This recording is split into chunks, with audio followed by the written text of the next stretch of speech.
तो फिर देखते हैं कि 2021 में इंडिया की 151 रन्स की पहली बैटिंग के बाद क्या होता है। बाबर आजम और रिजवान ने स्कोर मुकम्मल किया। बाबर आजम 79 और Rizwan 68 not out.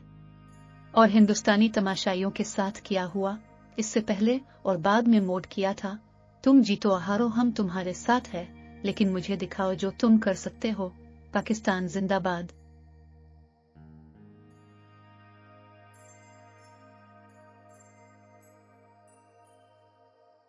This time like and subscribe the channel please. Thanks.